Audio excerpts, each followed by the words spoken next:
E nós vamos repartir, compartilhar, nós vamos dividir essa porção da palavra de Deus. Mateus capítulo 2, versículos de 1 até o 12.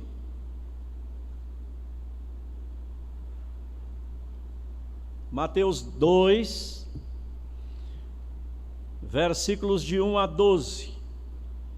Diz assim a palavra do nosso Deus, mesmo assentados, diz assim: tendo Jesus nascido em Belém da Judeia, em dias do rei Herodes, eis que vieram os magos do Oriente a Jerusalém e perguntavam: onde está o recém-nascido rei dos judeus? Porque vimos a sua estrela no Oriente e viemos para adorá-lo. Tendo ouvido isto, alarmou-se o rei Herodes e com ele toda Jerusalém. Então, convocando os principais sacerdotes e escribas do povo, indagava deles onde o Cristo deveria nascer. Em Belém da Judeia, responderam eles, porque assim está escrito por intermédio do profeta Miqueias: e tu, Belém, terra de Judá, não és de modo algum a menor entre as principais de Judá, porque de ti sairá o guia que há de apacentar o meu povo Israel. Com isto, Herodes, tendo chamado secretamente os magos, inquiriu deles com precisão quanto ao tempo em que a estrela aparecera. E enviando-os a Belém, disse-lhes: ide, informar-vos cuidadosamente a respeito do menino, e quando o tiverdes encontrado, avisai-me, para que eu também ir adorá-lo. Depois de ouvirem o rei, partiram, e eis que a estrela que viram no Oriente os precedia, até que chegando parou sobre onde estava o menino. E vendo eles a estrela, se alegraram com grande e intenso júbilo. Entrando na casa, viram o menino com Maria, sua mãe. Prostrando-se, adoraram e, abrindo os seus tesouros, entregaram-lhe suas ofertas: ouro, incenso e mirra. Versículo 12. Sendo por divina advertência prevenidos em sonho, para não voltarem à presença de Herodes, regressaram por outro caminho à sua terra. Vamos ainda a um breve momento de oração. Querido e eterno Deus, mais uma vez nós estamos na Tua presença. Lemos a Tua palavra, vamos interpretá-la, vamos aplicá-la ao nosso coração. Pai Santo, Pai amado, que eu diminua nesta manhã e que o Senhor cresça no nosso meio. Ó Deus querido, toma cada palavra que for aqui dita, que possa ser tão somente para a glorificação do Teu nome, para a edificação da igreja e para a salvação de pecadores. Tem misericórdias de nós, perdoa os nossos pecados, em nome de Jesus Cristo. E a igreja diz: amém. Meus amados, Natal é tempo de viajar. Desde que os magos arrumaram as malas e foram para Belém, o nascimento de Jesus tem motivado muitas pessoas a pegarem a estrada na semana que antecede o Natal ou durante o mês de dezembro. E as pessoas ficam se perguntando, nesse mês: vocês vão viajar para onde nesse Natal? Ah, nós vamos para Porto Feliz, passar o Natal com os meus pais. E vocês? Vão para onde nesse Natal? Nós vamos para a Nova Esperança, na casa de meus irmãos. No nascimento de Jesus, os magos levaram presente para Jesus, Maria e José. No mês de dezembro, as pessoas também dão presentes, lembrando do Messias. E esse texto não tem paralelo nos outros 3 evangelhos. Há alguns textos que se repetem nos 4 evangelhos, esse não. É uma história encantadora e tem inspirado as mentes de milhões de pessoas. E o capítulo 2 de Mateus comprova que Jesus é o Messias do Antigo Testamento. E vejamos aqui alguns ensinamentos nesse capítulo 2 de Mateus. O primeiro ensinamento, coloque aí por favor, Vitinho, quem são os magos? Versículo 1: Tendo Jesus nascido em Belém da Judéia, em dias do rei Herodes, eis que vieram os magos do Oriente a Jerusalém. Os magos não são necessariamente 3, é a tradição. Diz o texto que os magos vieram do Oriente, então pode ser no mínimo 2, ou 5, 6, pode até ser 3, mas o texto sagrado não afirma. Os magos também não têm nomes: Gaspar, Melquior e Baltazar. Isso é uma tradição do romanismo. Os magos também não são necessariamente reis, e nós vamos ver isto no decorrer da explanação. Tudo isso são suposições, crendices, lendas, invenções e, repetindo, tradições do romanismo. E aqui uma coisa interessante, Rick: dos 7 escritores bíblicos que eu pesquisei, Dr. Carson, Warren Wiersbe, Hernandes Dias Lopes, J.C. Riley, Max Lucado, Guilherme Waugh e William Barclay, nenhum deles afirma que os magos encontraram Jesus na manjedoura, mas o encontraram em uma casa. Versículo 11: E após várias semanas do nascimento do nosso Senhor e Salvador Jesus Cristo.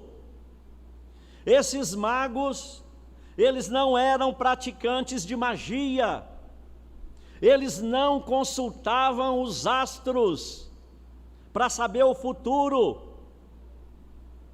Daniel capítulo 1, versículo 2: Em toda a sabedoria e inteligência, sobre que o rei lhes fez perguntas, Daniel, Sadraque, Mesaque e Abednego eram 10 vezes mais doutos do que os magos e encantadores que havia em todo o reino.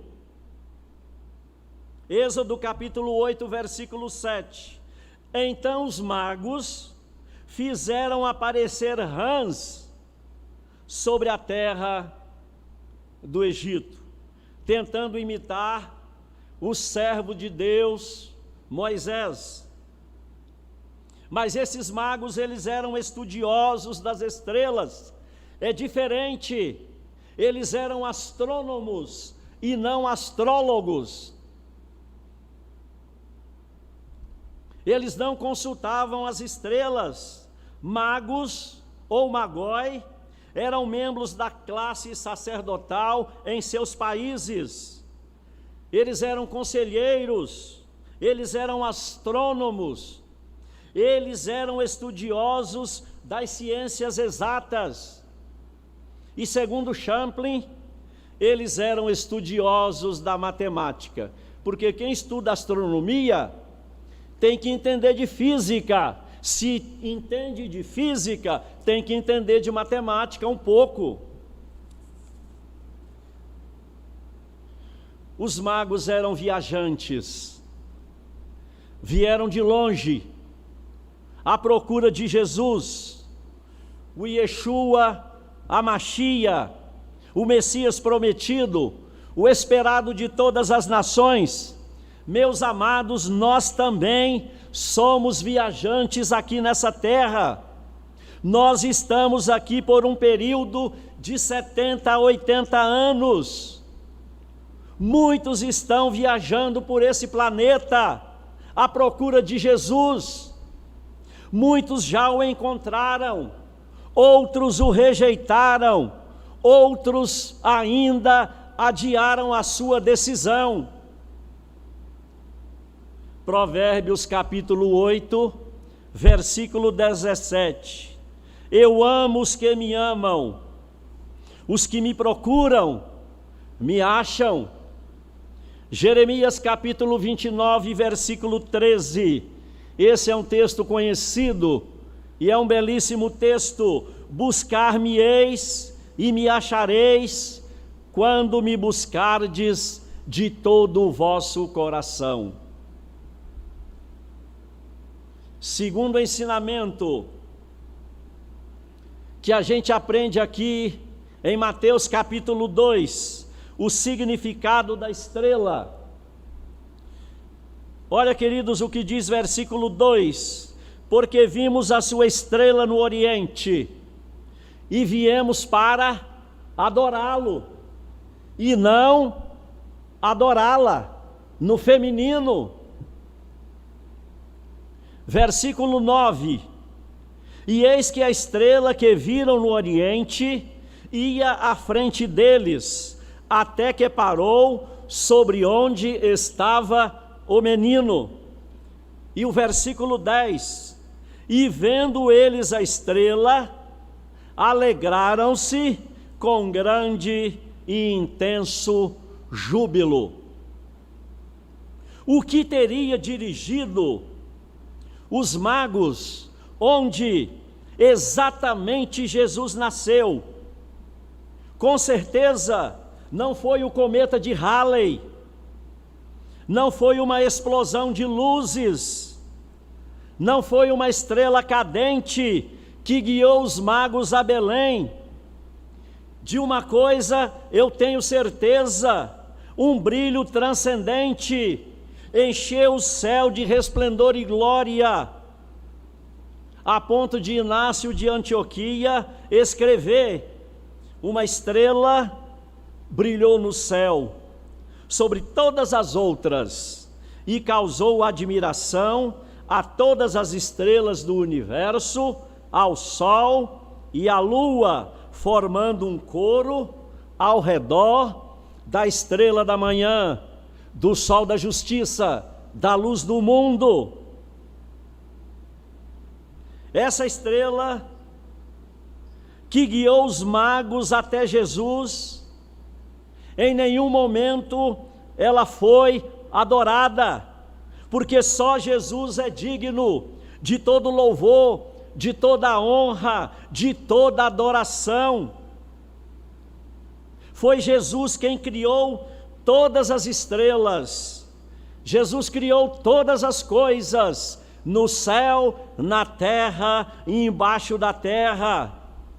Meus amados, que belo exemplo nos dão os magos, digno de ser imitado por cada um de nós nessa manhã.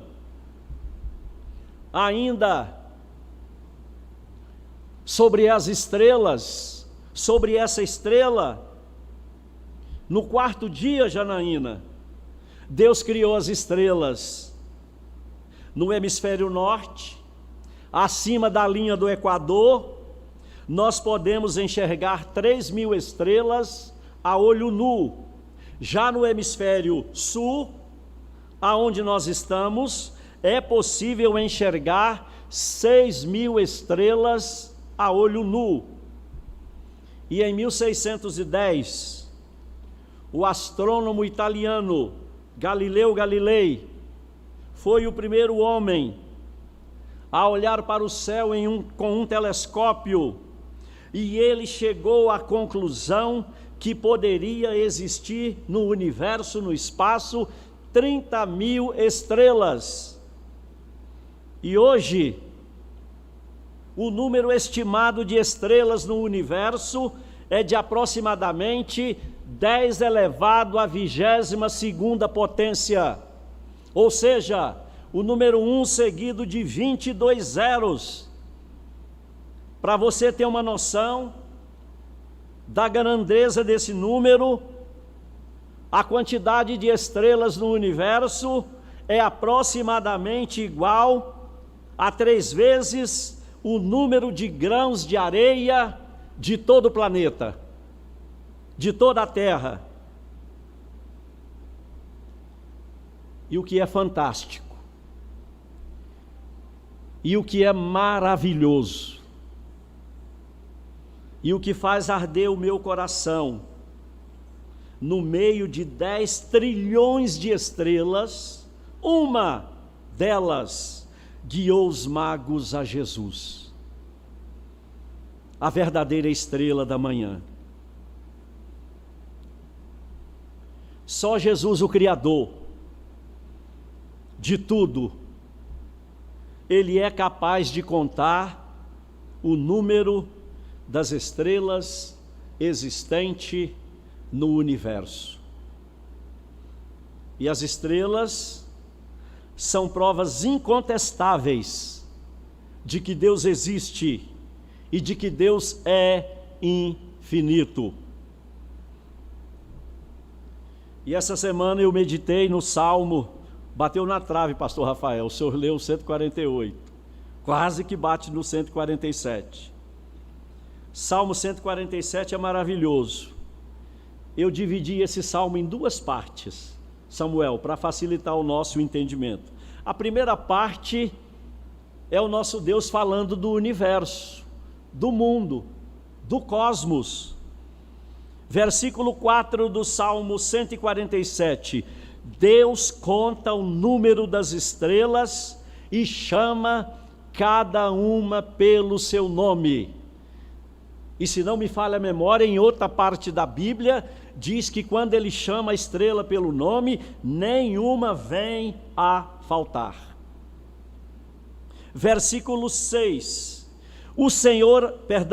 versículo 5, grande é o Senhor nosso Deus, o seu entendimento não se pode medir. A cientista nenhum do mundo, aos homens mais sábios desse planeta, a sabedoria de Deus, ela é infinitamente superior. Versículo 5, versículo 6, ele dá a neve como a lã, espalha a geada, arroja o gelo em migalhas, faz soprar o vento e as águas correm.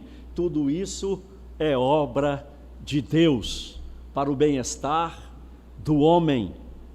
Mas aí, o nosso Deus, ele sai do universo, ele sai do ponto mais distante do universo e vem até o homem, e vem até você, e vem até mim. Versículo 3, o Senhor sara os de coração quebrantado e trata as feridas.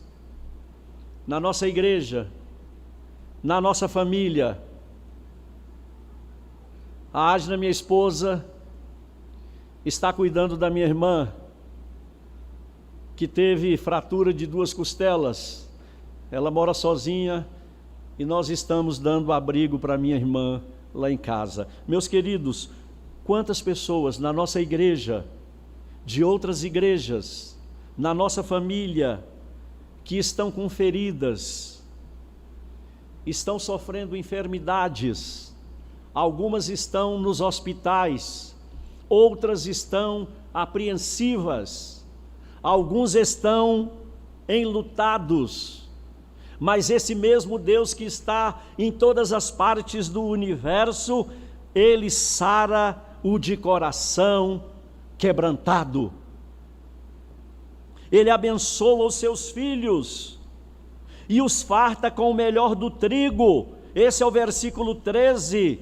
E no versículo 11, agrada-se o Senhor dos que o temem e dos que esperam na sua misericórdia. Aleluia! É assim que termina o Salmo.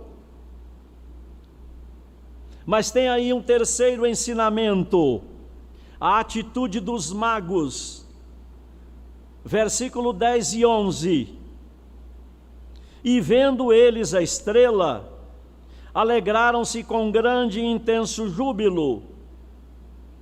Entrando na casa, viram o menino, prostrando-se, o adoraram e, abrindo os seus tesouros, entregaram-lhe ofertas. Nesse capítulo, Dona Edith, de Mateus 2, em todas as referências, Jesus vem antes de Maria. O Criador vem antes da criatura. Observe que nesse momento a estrela desaparece. Quando eles entram na casa, o esforço deles foi recompensado. Andaram muitos quilômetros para encontrar o Messias. Eles viajaram de longe, viajaram do Oriente. E esses magos eram homens ricos, mas eles precisavam de Jesus também. O ouro representa a realeza e a divindade de Jesus Cristo. Meus queridos, Jesus, Ele já reina, mas Ele vai reinar no planeta Terra. Nós seremos os seus servos, nós o adoraremos por toda a eternidade. O incenso era utilizado em cerimônias religiosas, na velha aliança. Só o sacerdote, ele podia apresentar diante de Deus. Jesus Cristo, ele é o sumo sacerdote. E a mirra, ela vem do grego esmurna, de onde se deriva a igreja de Esmirna. E essa essência, ela tem um gosto amargo, mas o seu aroma, ele é agradável e antisséptico. No sepultamento de Jesus, Nicodemos, ele levou mirra para a conservação do corpo e aloés para manter o corpo de Jesus perfumado. E eu imagino aqui que quando Maria e José receberam as ofertas, o ouro, o incenso e a mirra, e eu imagino a alegria do coração deles.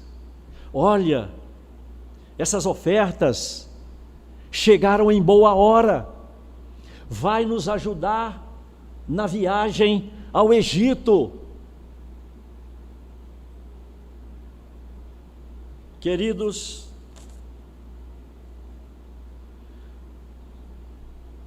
nós não celebramos o nascimento de Jesus de 100 em 100 anos,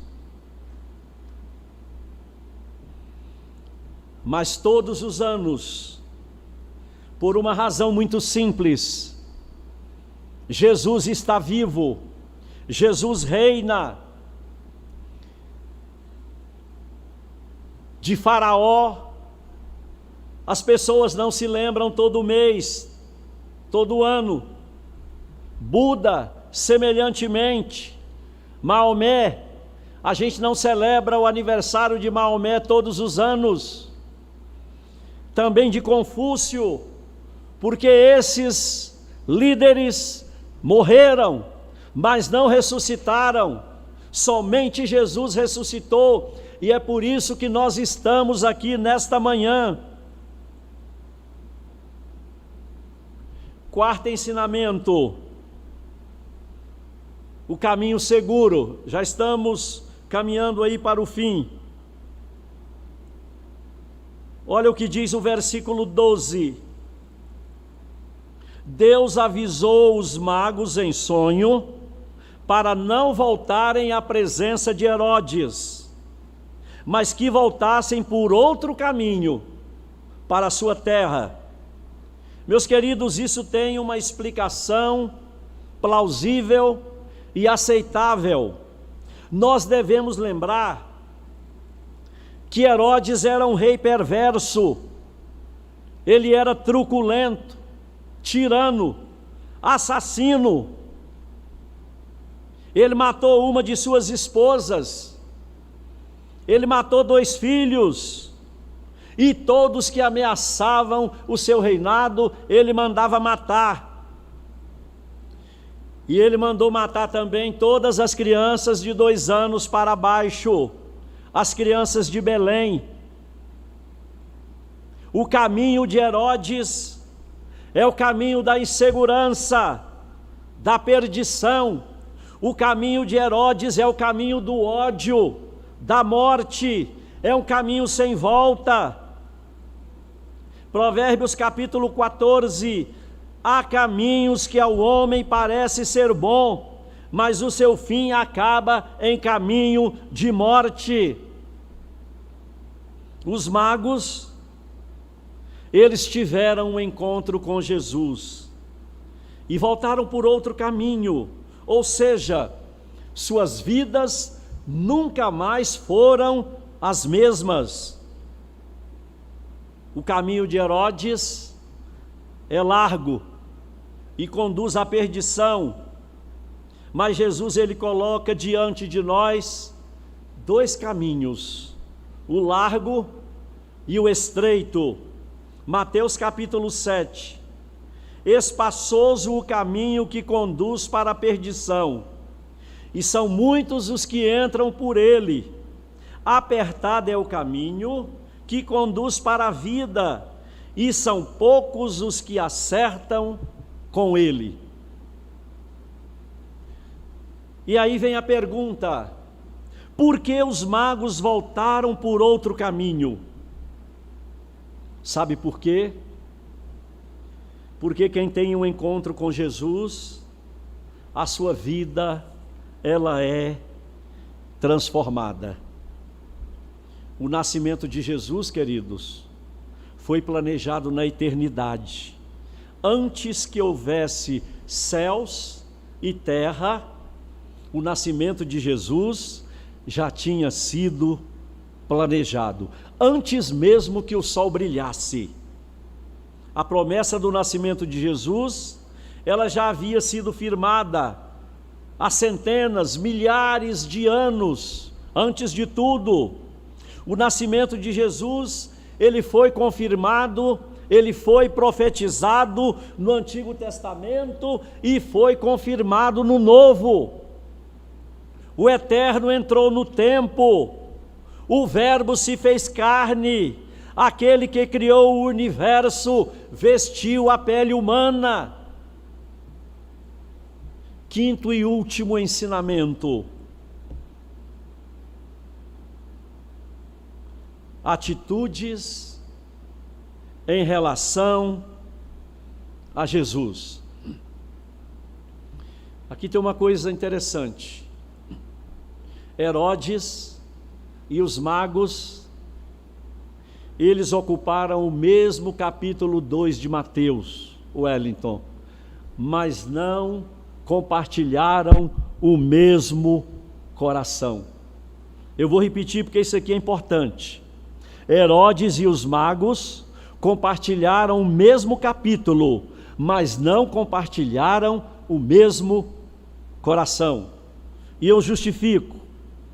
Herodes, ele se recusou a deixar o palácio, a mais ou menos 10 quilômetros de Belém, para encontrar o rei Jesus. Os magos viajaram centenas de quilômetros para adorar o rei Jesus. Herodes, ele quis matar o menino Jesus, mas os magos trouxeram seus tesouros para honrar o filho de Maria. Herodes, ele era orgulhoso, arrogante, prepotente. Os magos, sendo ricos, sábios, estudiosos, se prostraram diante do Messias. Esse rei mentiroso, egocêntrico, egoísta, megalomaníaco, esse rei que escarneceu de Jesus e o tratou com desprezo, esse rei sempre é lembrado por ter rejeitado o Senhor Jesus Cristo. E por fim, o capítulo 3, e aqui eu já estou entrando na aplicação. O capítulo 2 de Mateus nos apresenta 3 grupos de pessoas. O primeiro grupo é representado pela reação de Herodes. Esse rei, ele odiava, ele era hostil à pessoa de Jesus Cristo. Hoje não é diferente. Muitos odeiam e não querem saber de Jesus Cristo. Segundo grupo, nós temos a reação dos sacerdotes e dos escribas. Foram de uma total indiferença. Estavam a 10 quilômetros de Belém, onde estava Jesus e seus pais. Os sacerdotes e os escribas, eles conheciam as Escrituras, mas não foram adorar o Rei Jesus. Muitos por esse Brasil conhecem a Jesus, conhecem os mandamentos, mas não tributam a Ele toda a honra, toda a glória, todo o louvor e toda a adoração. Mas tem aqui, meu jovem, um terceiro grupo, e a minha oração sincera, o desejo do meu coração, é para todos que estão aqui nesta manhã e a você que está me assistindo pelas redes sociais, que cada um de nós possamos fazer parte desse terceiro grupo,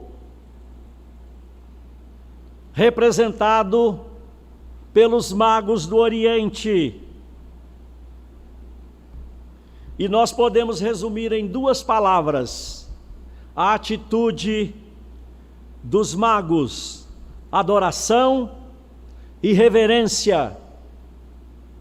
Eles depositaram aos pés de Cristo o que tinham de melhor. Eles enfrentaram dificuldades, os perigos da viagem, para tributar ao Senhor, ao nosso Messias, toda a honra. A minha oração, queridos, mais uma vez, é para que nós estejamos inseridos nesse terceiro grupo. E por último, o versículo 11. Entrando na casa, viram o menino com Maria, sua mãe, prostrando-se, o adoraram e entregaram suas ofertas. Os magos, eles não encontraram o menino mais na manjedoura. A estrebaria era apenas um abrigo temporário. Essa casa que Jesus morava era uma casa simples, modesta, não tinha cerâmica, não tinha azulejo, não tinha pia de mármore,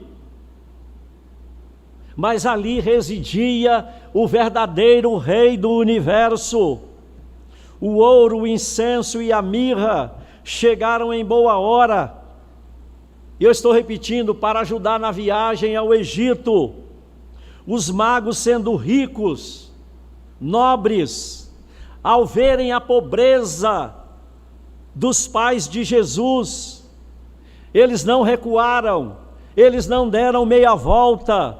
E alguém diria: eu pensei que eu ia encontrar o rei Jesus no palácio, mas eu estou encontrando aqui numa casa muito simples. Esses magos, eles não fizeram pouco caso da família de Jesus.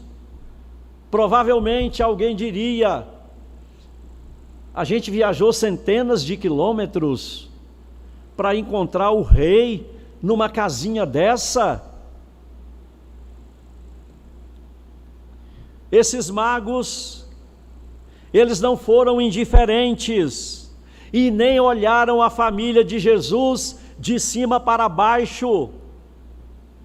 E aqui, meus queridos, 3 atitudes dignas de serem imitadas por cada um de nós nessa manhã. Primeiro, eles se prostraram diante de Jesus. Segundo, eles adoraram. E terceiro, eles ofertaram. Esse menino pobre, de família pobre, que não tinha onde reclinar a cabeça, ele veio ao mundo para salvar os pecadores, dos quais nós somos os principais. Aquele bebê que nasceu num estábulo em Belém, ele é o timoneiro da história. Jesus, ele é o governador do universo e ele é o salvador do mundo. Jesus é a nossa âncora segura e firme. Ele é a nossa coluna, nosso baluarte e o nosso melhor amigo. Que Deus os abençoe hoje e sempre. Pastor Rafael.